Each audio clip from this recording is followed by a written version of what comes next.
Pete Hegseth just completely lost it after a newly leaked report exposed Trump's latest Ukraine lie. And the fallout is ugly. The spin is crumbling, the facts are catching up, and even Trump's loudest defenders are scrambling to keep the narrative alive. But it all starts with the moment Trump tried to rewrite reality again and got caught fumbling his own fake foreign policy flex. You once said that you would end the Ukraine war in 24 hours. You later said that sarcastically. Well, of course it was sarcastic. But you've now been in office for 5 months and 5 days.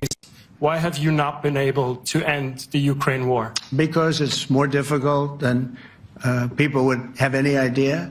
Vladimir Putin has been more difficult. Frankly, I had some problems with Zelensky. You may have read about him. And it's been more difficult than other wars. I mean, look, we just ended a war in 12 days that was simmering for 30 years, frankly. We ended Rwanda and the Congo. It's coming to sign the documents. We've already signed basic documents, but they're coming, I think, to the White House on Friday. We ended Serbia was going to go at it. But maybe the most important of all, India and Pakistan. And that wasn't whether or not they may someday have nukes like we're talking about in the Middle East, like we're talking about with Israel and Iran. This is they have nuclear weapons. I ended that with a series of phone calls on trade. I said, look, if you're going to go fighting each other, it was getting very bad. You know how bad that last attack was. It was really bad. If you're going to go fighting each other, we're not doing any trade deal. No, you have to do a trade deal. I said, we're not doing any trade deal. And in fact, I had the general, who was very impressive. The general from Pakistan was in my office last week. You know, Prime Minister Modi is a great friend of mine. He's a great gentleman. He's a great man. And I got them to reason. I said, we're not doing a trade deal if you're going to fight. And if you're going to fight each other, we're not doing a trade deal. And you know what? They said, no, I want to do the trade deal. We stopped the nuclear war. Go ahead. So now it's too hard. This is the same guy who once claimed he could end the entire Ukraine war in 24 hours. But now that he's back in office, suddenly Putin's being difficult? What Trump's really saying here is, I had no plan and now I have no clue. He's trying to spin this like foreign policy is just a vibe. Like he can bluff his way through global conflict the same way he hawks steaks in Cologne. And let's talk about this fantasy where he stopped India and Pakistan from going nuclear by threatening to cancel trade deals. What is this? Risk, but for boomers, none of this is serious. None of it is grounded in reality. It's just another Trump tall tale rambling off into nonsense about generals, Modi, and a magical office visit that supposedly averted World War III. But here's the dangerous part. This is how his entire administration operates. They serve him, not the country. They care more about keeping Trump happy than keeping America safe. And when things fall apart, surprise, they just blame Biden, which leads perfectly into the next meltdown. And trust me, Pete Hegseth wasn't ready for what hit him. But first, we need this context. Why do you pause weapons? We haven't. We're giving weapons, but we've given so many weapons. But we are giving weapons, and we're working with them and trying to help them, but we haven't. You know, Biden emptied out our whole country giving them weapons, and we have to make sure that we have enough for ourselves. Who are you with? Trump's logic here. We're giving weapons, except when we're not. But also we gave too many. It's a word salad with a side of fear-mongering, dressed in confusion. First, he blames Biden for emptying out America's arsenal, then claims we're not giving weapons. All in the same breath. It's not a foreign policy stance, it's just vibes and panic. But that exact mess didn't just stay on Trump's teleprompter. Pete Hegseth picked it up and ran with it, parroting the same nonsense on air, until a Democratic lawmaker stepped in and obliterated him with cold, hard facts. Watch this. Dem makes bombshell claim about Hegseth's excuse for slashing Ukraine aid. A Democratic congressman has rejected the Pentagon's claims that it halted shipment of U.S. military weapons and munitions to Ukraine over concerns about dwindling American stockpiles. Congressman Adam Smith, the ranking member on the House Armed Services Committee, told NBC News that the U.S. isn't facing a worrying shortage of weapons and suggested the decision is in part of a broader agenda to cut military aid to the country fighting off Russia's invasion. We are not at any lower point stockpile-wise than we've been in the 3.5 years of the Ukraine conflict, Smith said. The Washington lawmaker added that his staff has seen the numbers of available stockpiles, and they do not justify suspending aid to Ukraine. Politico originally reported that the move to pause some weapons shipments was spearheaded by Elbridge Colby, President Donald Trump's pick to serve as Undersecretary of Defense for Policy. Colby has long argued that the U.S. should scale back its commitment to helping Ukraine, calling instead for America's national security focus to shift towards China and Indo-Pacific region. However, the pause was actually a unilateral step taken by Hegseth, with Colby supporting the decision, according to NBC News, which cites multiple unnamed sources. It's the third time Hegseth has attempted to halt military aid to Ukraine, with his previous efforts in February and May reversed days later. Hegseth's decision follows a memo he sent ordering the Pentagon's Joint Chiefs of Staff to review U.S. munitions stockpiles. The review found that while some high precious munitions are running low, levels haven't dropped below critical minimums, sources told NBC News. The Pentagon spokesman, Sean Parnell, addressed the review during a press briefing on Wednesday. We're always assessing our munitions and where we're sending them, and part of what we wanted to do here at the department was, again, create a framework, Parnell said. We can't give weapons to everybody all around the world. We have to look out for America in defending our homeland and our troops around the world. Elsewhere, Trump complained Thursday that the U.S. under President Joe Biden's administration had given so many weapons away. And we're working with Ukraine and trying to help them, but we haven't completely stopped, Trump said. Biden emptied out our country giving them weapons, and we have to make sure that we have enough for ourselves. Overnight, Moscow launched the largest barrage of missiles and drones against Kyiv since Russian President Vladimir Putin launched his invasion 3 years ago.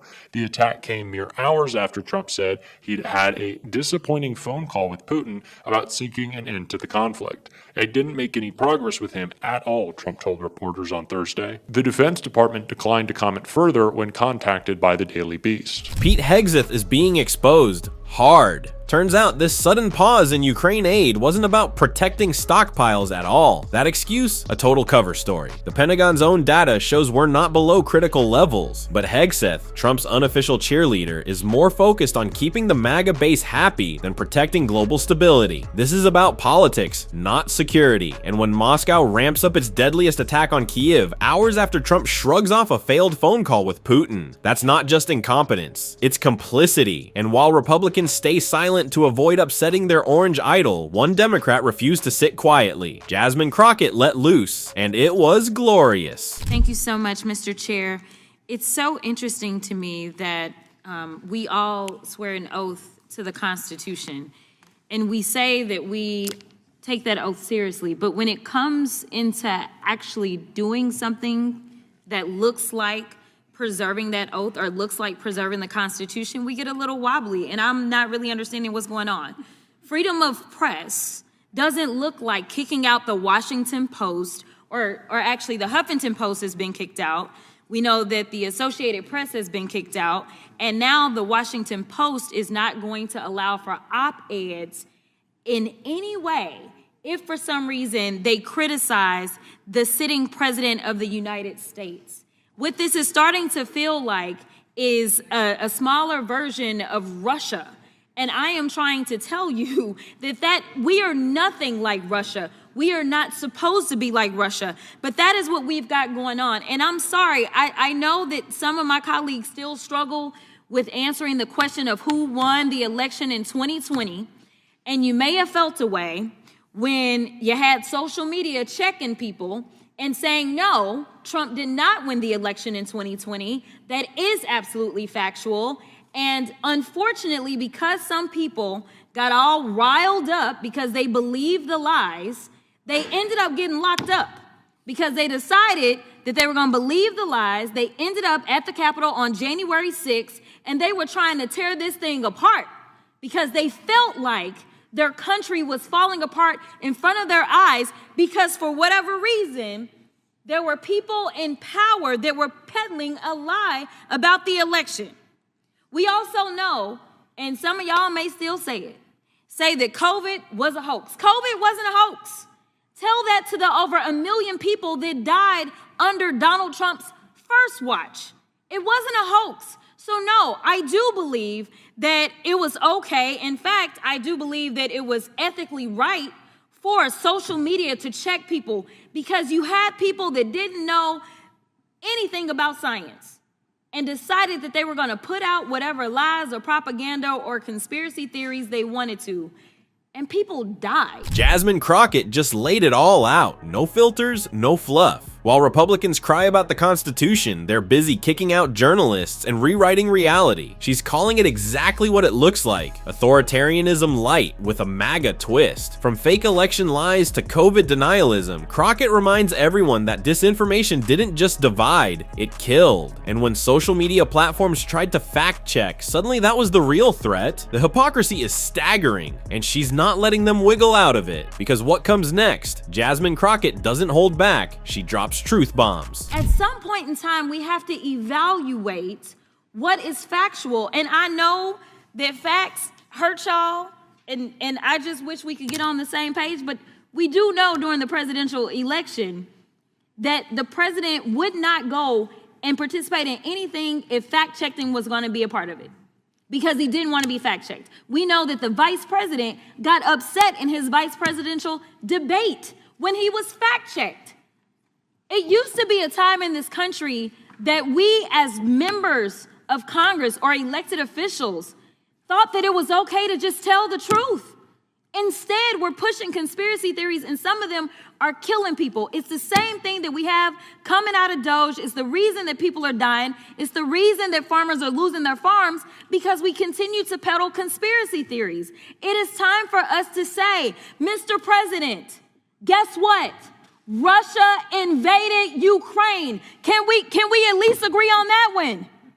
Facts matter. Jasmine Crockett is done pretending. She's not sugarcoating it. Facts matter, even if they hurt MAGA feelings. Trump dodged fact checks like they were subpoenas, and his party followed suit. Now we've got politicians pushing conspiracy theories so wild they're literally costing people their lives and their livelihoods. Farmers are losing their land, families are burying loved ones, all while Trump world keeps spinning lies like it's a sport. And the wildest part, Crockett's not even halfway done, because next, she goes full throttle, and what she drops is nothing but cold, hard truth. Yo, this is literally potentially putting us into an international crisis.